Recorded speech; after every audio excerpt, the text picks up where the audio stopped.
dear students, in this video I am going to tell you this very interesting chapter 7, the necklace of class 10th. So क्यों इस chapter का नाम necklace पड़ा, कौन इस necklace को लेता है, क्या होता है इस नेकलेस के साथ, ऐसा ही कुछ हम स्टोरी में पढ़ते हैं। इस स्टोरी में एक मेन कैरेक्टर है मटिल्डा, जो कि बहुत बड़ी पार्टी में उसको इनविटेशन मिला है और उसको उसके हस्बैंड के साथ जाना है। और जो उसके हस्बैंड हैं वो वर्क करते हैं as a clerk board of education के ऑफिस में। ठीक है स्टूडेंट्स, तो देखते हैं क्या होता है इस स्टोरी में आगे। अब हम बात करते हैं मटिल्डा की। ये बहुत सुंदर है और बदकिस्मती से इसका जो जन्म है वो एक क्लर्क के परिवार में हुआ है। तो ये जो हमारा सेंटेंस कहिए, an error of destiny. Error of destiny का मतलब यहाँ पे है कि मटिल्डा का जन्म एक क्लर्क की फैमिली में हुआ है। तो ये उसके लिए एक बदकिस्मती की बात है, क्योंकि वो बहुत ज़्यादा सुंदर है और उसके पास अब दहेज नहीं है। तो जब तक उसके पास दहेज नहीं है तो उसकी किसी अमीर इंसान के साथ शादी नहीं हो सकती, इसीलिए उसकी शादी एक छोटे से क्लर्क के साथ होती है। और वो जो क्लर्क है वो बोर्ड ऑफ एजुकेशन में काम करता है, इसीलिए जो मटिल्डा है वो बहुत ज़्यादा दुखी है। और जो उसका दुख है वो कैसा है बेटा, उसका जो दुख है वो है इंसेंटली, इसका मतलब कंटिन्यूसली जो उसका दुख है वो ख़त्म नहीं हो रहा है। और क्योंकि वो चाहती थी अपने के लिए एक लग्जरी भरी ज़िंदगी, आराम से भरी हुई ज़िंदगी, ऐश और आराम वो चाहती थी। लेकिन अब जब उसकी शादी एक छोटे से क्लर्क के साथ हुई है तो वो खुश नहीं है, क्योंकि जैसी ज़िंदगी उसने चाही वैसी ज़िंदगी उसको नहीं मिली। और ये सब चीज़ें उसको परेशान करती हैं, टॉर्चर मतलब परेशान करती हैं और उसे गुस्सा दिलाती हैं। अब यहाँ पे हमें इस पैराग्राफ में ये पता चल रहा है कि जो उसके हस्बैंड हैं उनको उसकी वाइफ के द्वारा बनाया गया खाना बहुत पसंद है। तो यहाँ पे जो ये है टरीन है, ये डिश का नाम है और उसको बहुत अच्छा लगता है। लेकिन जो उसकी बीवी है उसने इस प्रकार की ज़िंदगी के बारे में नहीं सोचा था। वो तो सोचती थी उसको शानदार डिनर करने को मिले, चांदी के बर्तन में खाना खाने को मिले और नई नई डिशेस खाने को मिले और काफ़ी सारे गहने उसको पहनने को मिले, क्योंकि उसको ये सब बातें पसंद थी। उसकी एक फ्रेंड थी जो बहुत अमीर थी और इसीलिए वो उससे मिलना पसंद नहीं करती थी, क्योंकि उसको बहुत दुख होता था कि ये कितनी अमीर है, कितने ऐश और आराम से जी रही है। और इसी चिंता में वो हमेशा दुखी रहती थी और डिसअपॉइंटेड रहती थी। डिसअपेयर मतलब दुखी होना, डिसअपॉइंट मतलब निराश होना। अब एक दिन की बात है, शाम को उसके हस्बैंड बहुत खुश होकर आते हैं, इलेटेड मतलब हैप्पीली वो आते हैं और उसके हाथ में एक एनवेलप है और वो अपनी बीवी को एनवेलप पकड़ाते हैं और कहते हैं बहुत खुशी की बात है। उसकी बीवी जब उस एनवेलप को खोलती है तो उसके पास उसके अंदर निमंत्रण होता है, इन्विटेशन होता है। एक पब्लिक इंस्ट्रक्शन मिनिस्टर के यहाँ शादी है और वहाँ उन्हें जाना है। लेकिन जब वो देखती है कि मिनिस्टर के घर शादी में जाना है तो खुश होने के बजाय उसको बहुत ज़्यादा गुस्सा आता है। स्पाइटफुली मतलब गुस्से में वो बड़बड़ाती है, मर्मरिंग में बड़बड़ाती है और गुस्से में उस एनवेलप को फेंक देती है। आप समझ सकते हैं उसने ऐसा क्यों किया होगा, क्योंकि वो सोच रही है कि वो क्या पहन के जाएगी, उसके पास कोई गहने नहीं है, अच्छे वस्त्र नहीं है, ऐसा ही कुछ हुआ होगा। देखते हैं आगे क्या होता है स्टोरी में। अब उसके पति कहते हैं क्या हुआ मटिल्डा, मुझे लगा तुम खुश होगी, तुम कभी भी बाहर नहीं जाती, ये इतना बड़ा ओकेज़न है, उस मंत्री ने गिने चुने लोगों को बुलाया है और अगर तुम वहाँ जाओगी तो तुम बहुत सारे लोगों से मिलोगे, तो मुझे लगा कि तुम खुश हो जाओगे इस निमंत्रण को पढ़कर। अब उसकी पत्नी ने गुस्से में बोला, तुम्हें क्या लगता है मैं क्या बोलूँगी, मैं क्या पहन के जाऊँगी उस शादी में, क्या पहन के जाऊँगी मैं। तो उसके पति ने हकलाते हुए कहा, स्टैमर मतलब हकलाते हुए कहा, अरे जो तुम ड्रेस पहन के जाते हो थिएटर में तुम बहुत सुंदर लगती हो उसमें। और उसके बाद वो थोड़ा चुप हो गया। स्टूपिफाइड मतलब वो हैरान था, डिसमे मतलब वो दुखी भी था और अपनी बीवी को रोते हुए देख के वो बहुत ज़्यादा दुखी था और वो हकलाने लगा, अरे क्या बात है, जल्दी बताओ क्यों रो रही हो। सो बेटे थोड़े डिफ़िकल्ट वर्ड हैं, सो ये डिफ़िकल्ट वर्ड है irritated, upset, stupefied, surprise, declare, announce, डिसमे, सोरो। अब उसकी बीवी ने गुस्से में बोला, वैक्सेशन मतलब एंगर में, गुस्से में बोला कि बस मुझे शादी में नहीं जाना, मेरे पास कोई ड्रेस नहीं है, तुम अपने किसी फ्रेंड को ये कार्ड दे दो जिसकी वाइफ ज़्यादा बेटर हो इतने बड़े फंक्शन के लिए। अब ये सुनकर जो पति है वो बहुत ज़्यादा ग्रीव्ड हो गया, बहुत ज़्यादा दुखी हो गया। उसने कहा, मटिल्डा ऐसे दुखी नहीं होते, चलो कुछ करते हैं, कुछ अच्छे से कॉस्ट्यूम खरीद के लेके आते हैं। और फिर इस पार्टी में हम जाएंगे। तो उसके बाद बीवी ने थोड़ी देर के लिए सोचा और उसने कहा कि कितना, तो उसको लगा कि कितना पैसा मैं बोलूं कि एक अच्छी सी ड्रेस आ जाए।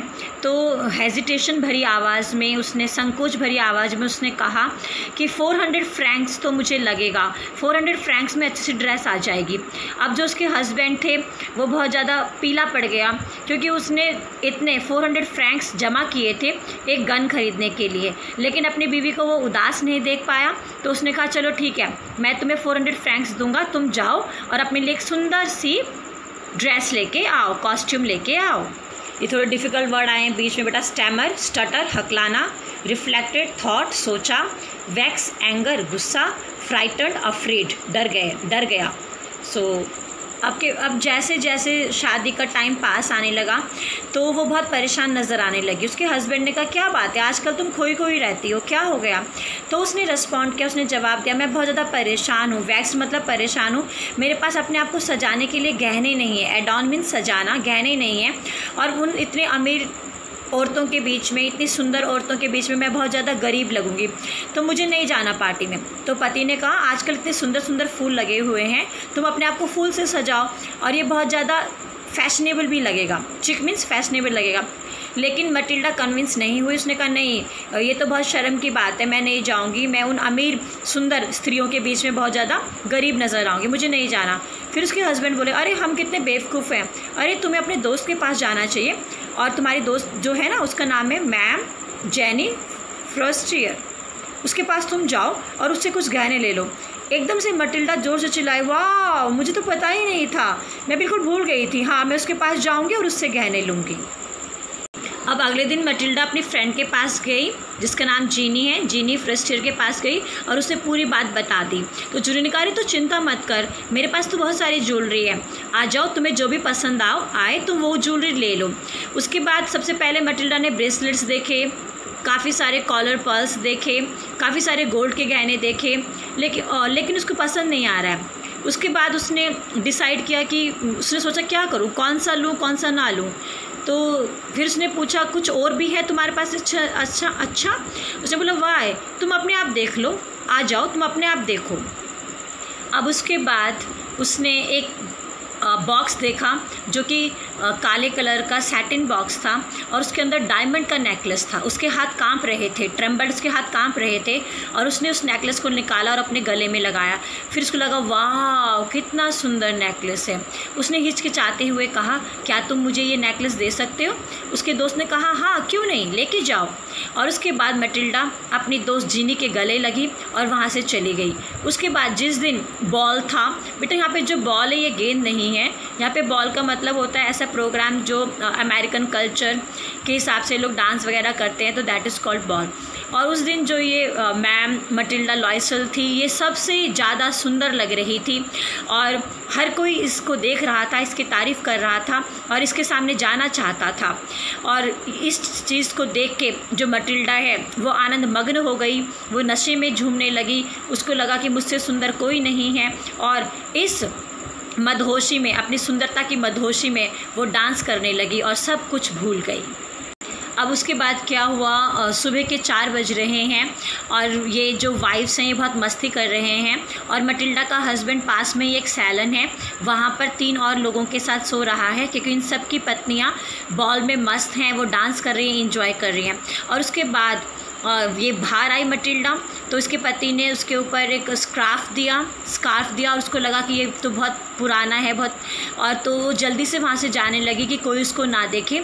तो उसके पति ने कहा रुको मैं कोई कैब बुलाता हूँ, गाड़ी बुलाता हूँ, लेकिन उसने उसकी नहीं सुनी। उसको ये डर था कि वो जो अमीर औरतें हैं वो इसको देख ना लें वरना इसकी गरीबी का मजाक उड़ाएंगी। वो तेज़ी से चलती हुई आई और अब उनको रिवर साइड है, नदी का किनारा है आसपास, उनको बहुत ठंड लग रही है। उसके बाद उन्होंने एक घोड़ा गाड़ी देखी और उसमें बैठे थके थके ये अपने घर आ गए। अब रात के अभी पति को यही पता है कि सुबह 10 बजे तो मुझे ऑफिस जाना है, अभी उसको ये चिंता हो रही है। अब उसके बाद मटिल्डा लॉयसल ने अपने आप को दोबारा शीशे में निहारना चाहा तो अचानक उसकी नज़र उस हार के ऊपर पड़ी, लेकिन हार तो उसके गले में था ही नहीं। अब मटिल्डा बहुत ज़्यादा परेशान है। तो उसके हस्बैंड ने कहा क्या हो गया। उसने एकदम से परेशान होकर कहा अरे मेरे गले में हार नहीं है। अब जो उसका पति है वो भी दुखी हो गया, डिस्मे मतलब दुखी हो गया। उसने कहा अरे ऐसा कैसे हो सकता है, ध्यान से देखो ड्रेस में कहीं गिर गया होगा, क्लोक मतलब कोट होता है, कोट में कहीं होगा, ध्यान से देखो। इन दोनों ने बहुत तलाशा लेकिन इनको हार कहीं नहीं मिला। फिर इन दोनों ने एक दूसरे को देखा, मतलब निराशा के साथ, कास्ट डाउन होता है निराशा के साथ। अब इन्हें समझ में नहीं आ रहा ये क्या करें, कहाँ ढूंढें। और अब उसके बाद उसके पति ने सोचा कि मैं आसपास देख के आता हूँ जहाँ से मैं आया हूँ। और अब 7 बजे वो वापस आया लेकिन उसको कुछ भी नहीं मिला। अब उसके बाद मटिल्डा का हस्बैंड पुलिस के पास गया और उसने कंप्लेन लिखवाई। उसने अखबारों में एडवर्टीजमेंट्स भी दिलवाया कि अगर किसी ने ये हार हमें दिया तो हम प्राइज़ देंगे। दिन भर वो वेट करते रहे, बिविल्डरमेंट मतलब हैरानी में, दुख हैरानी में, और हैरानी कैसी थी, दुख वाली हैरानी थी। लेकिन दिन भर उन्हें कोई खुशखबरी नहीं मिली। अब शाम को उसके हस्बैंड ने कहा तुम अपनी फ्रेंड को एक लेटर लिखो और उसको कहो कि वो जो हार है उसकी चेन टूट चुकी है और उसको रिपेयर करने में थोड़ा हमें टाइम लगेगा। तो फिर मटिल्डा ने ऐसा ही किया। उसके बाद एक दुकान में गए जिसका नाम था पैलेस रॉयल। वहाँ पर उनको सेम उसी तरीके का एक डायमंड निकला लेकिन उसका कॉस्ट था 40,000 फ्रैंक्स। उन्होंने बार्गेनिंग की और 36,000 में उसको ख़रीदने की कोशिश की। लेकिन मटिल्डा के जो हस्बैंड है उसके पास केवल 18,000 फ्रैंक्स थे। तो उसने बहुत सारे लोगों से पैसा उधार लिया, झूठे झूठे वादे किए और उसके बाद वो 36,000 उसने जुटाया और उस दुकानदार के पास गया और उस नेकलेस को उसने ख़रीदा। उसके बाद मटिल्डा उस नेकलेस को उसके दोस्त के पास लेके गई और उसकी दोस्त जीनी फॉरेस्ट्रियर ने बोला कि तुम्हें ये नेकलेस पहले लौटा देना चाहिए था, हो सकता मुझे इसकी ज़रूरत पड़ जाती। लेकिन मटिल्डा लॉयसल बहुत डरी हुई थी कि काश ये इस नेकलेस को ना देखें। अब इनके जीवन का जो काल चक्र है बेटा वो शुरू हो जाता है, दुख के दिन शुरू हो जाते हैं। इतना सारा जो कर्ज इन्होंने लिया है उसको चुकाना है। अब ये लोग मेड्स को भी निकाल देते हैं, घर भी बेच देते हैं, रेंट के कमरों में रहने लगते हैं। अब ये पूरा काम घर का कर रही है, दिन रात ये काम करती रहती है क्योंकि इन्हें कर्ज चुकाना है। अब धीरे धीरे अब मटिल्डा ने किचन का काम करना सीख लिया, कपड़े धोने, बर्तन धोने, सब्जी लाना, सब कुछ वो करती हैं क्योंकि उन्हें पैसे भी बचाने हैं। और जब उसका पति है वो भी बहुत सारा काम कर रहा है और 10 साल तक उनकी ये काम भरी ज़िंदगी चलती रही, ये संघर्ष चलता रहा। और ये सब हुआ मटिल्डा की गलत इरादों की वजह से, झूठे सपनों की वजह से, सुंदरता की चाह के वजह से। अब जो ये मटिल्डा लॉयसल है ये बहुत ज़्यादा बूढ़ी दिखने लगी हैं, बहुत ज़्यादा कमज़ोर हो चुकी हैं, बहुत ज़्यादा बदसूरत हो चुकी है। और जब इसका दिन भर का काम हो जाता है तो कभी कभी ये बैठ जाती है और उस बॉल डांस के बारे में सोचती है जब ये सबसे सुंदर लग रही थी। लेकिन अब इसको पश्चाताप हो रहा है कि एक जो इस सुंदरता के चक्कर में मेरी ज़िंदगी बर्बाद हो गई। मुझे नहीं पता था कि मेरी छोटी सी भूल, मेरी ऐसी इच्छा की वजह से मेरा ज़िंदगी बर्बाद हो जाएगा। अब एक दिन मटिल्डा घूम रही थी तो उसने अपनी फ्रेंड को देखा, जेनी को देखा और वो उसके पास गई। पहले सोच रही थी जाऊं कि नहीं जाऊं, फिर उसने कहा जलती हूँ ना, मैंने तो इसका पूरा नेकलेस इसको दे दिया है, क्यों नहीं जाऊं। और उसके बाद मटिल्डा अपनी फ्रेंड जेनी के पास जाती हैं। सो मटिल्डा अपनी फ्रेंड के पास जाती, कहती गुड मॉर्निंग जीनी। बेटा जीनी फॉरेस्ट्रियर इसकी फ्रेंड है। तो उसने कहा सॉरी मैंने आपको नहीं पहचाना, मुझे नहीं लगता आप कौन हो, मुझे लगता तुम्हें गलती हो रही है। उसने कहा नहीं मैं तुम्हारी दोस्त मटिल्डा हूँ। तो उसकी फ्रेंड जो है चीखी, वो हैरानी में चीखी। उसने कहा अरे मटिल्डा ये क्या हाल बना लिया, तुम कितनी बूढ़ी लग रही हो, कितनी गरीब लग रही हो, ये सब कैसे हो गया। तो फिर मटिल्डा ने कहा ये सब तुम्हारी वजह से हुआ है। जीनी ने कहा मेरी वजह से, मैंने क्या किया। फिर उसको मटिल्डा ने कहा कि मैंने तुमसे जो हार लिया था वो गुम चुका था पार्टी में और फिर मुझे 36,000 फ्रैंक्स का हार खरीद के तुम्हें देना पड़ा। इस वजह से, उस हार की कीमत की वजह से मुझे 10 साल ऐसी ज़िंदगी जीनी पड़ी, कर्ज चुकाना पड़ा, जिसकी वजह से अब मैं इतनी ज़्यादा बूढ़ी हो चुकी हूँ, इतनी ज़्यादा कमज़ोर हो चुकी हूँ, इतनी ज़्यादा अगली हो चुकी हूँ। तो अब वो अपनी फ्रेंड को बता रही है कि हमसे वो हार गुम चुका था लेकिन अब हमने तुम्हें वो वापस कर दिया है, तो अब मुझे संतुष्टि है।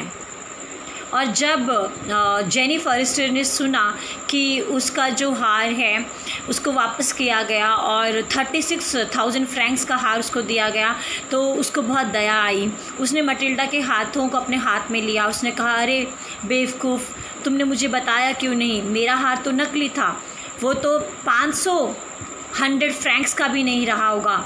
तुमने अपनी पूरी ज़िंदगी दाव पे लगा दी, 10 साल गंवा दिए ज़िंदगी के, सुनहरे 10 साल तुमने गंवा दिए। तुमने मुझे क्यों नहीं बताया? मेरा वो जो हार था वो तो नकली था। सो स्टूडेंट्स, अब आपको पता चला कि हमारी स्टोरी का नाम नेकलेस क्यों है, क्योंकि ये नेकलेस की वजह से ही जो मटिल्डा है उसकी ज़िंदगी बर्बाद हो गई। वो झूठी सुंदरता की ख्वाहिश कर रही थी और उसको पूरा करने के लिए उसने इस नेकलेस को लिया, और ये जो नेकलेस था वो नकली था, लेकिन उसने उसको असली सोचा और फिर उसकी कीमत उसने 10 साल संघर्ष करके बिताया, और जिसका नतीजा क्या निकला कि वो बूढ़ी हो चुकी है, वो अगली हो चुकी है। तो बेटा, इस चैप्टर से हमें ये सीख मिलती है कि हमें शारीरिक सुंदरता की तरफ ध्यान नहीं देना चाहिए, हमें आत्मिक गुणों की तरफ ध्यान देना चाहिए। तो आई होप आपको ये स्टोरी समझ में आई होगी। Thank you.